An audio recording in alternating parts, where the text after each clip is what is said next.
If generative AI is here to stay, what do we do? What now?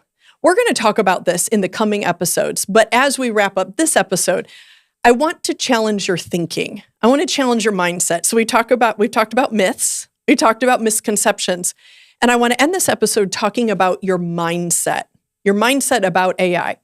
Some of you do spend your days fighting AI, and honestly, it is hard to think positively about it. I get it. Some of you just don't even know what it is for one reason or another, and that's fine. But not knowing about it can be intimidating. You're trying to figure out why it's really needed and how this impacts you and how this is impacting your classroom. So we're going to start to get down into the weeds on this. We're going to talk about some of those popular tools. We're going to talk about some cautions. We're going to talk about practical applications for you and your classroom. But as we do that, let me challenge you to focus your approach on generative AI. Here are 4 general ways where you may need to adjust your mindset as you learn more and as you approach AI. First of all, AI produces information, but it isn't just for reading. Think about that. AI produces information, but it's not just for reading. So most of us are Google search trained, right? That's our era. But this isn't just pulling a list of curated, items to review of websites or whatever it may be. It is actually creating content for you. That is a mindset change. It's a shift because in Google, we just received a list to kind of sift through. This can create for you, okay? That's a little bit of a change. 2, focus on using AI for interactivity and productivity, okay? This is another mindset shift.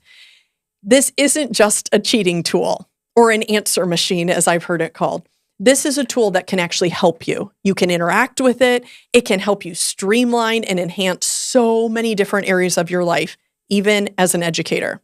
3, I want you to see AI as a partner, not a solution. AI is an assistant. It's not a final product. And unfortunately, in education, we work with a group of individuals who see AI as the end product. It's where they get their answer. They copy and paste.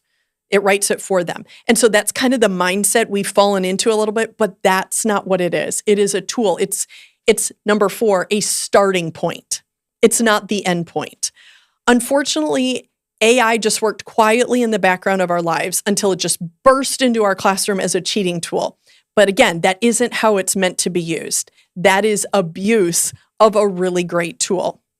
So when used appropriately, AI has the potential to be a personal assistant for teachers and a personal tutor for our students. For teachers, I have heard it described like an intern, a super energized, ready to help you do anything tool. You just have to choose where it can be most helpful and use it that way. For students, it's a powerful tool to help them in their learning. Appropriate tools and appropriate use are the keys. And those are 2 topics that we're going to cover in our upcoming episodes. Brought to you by BJU Press.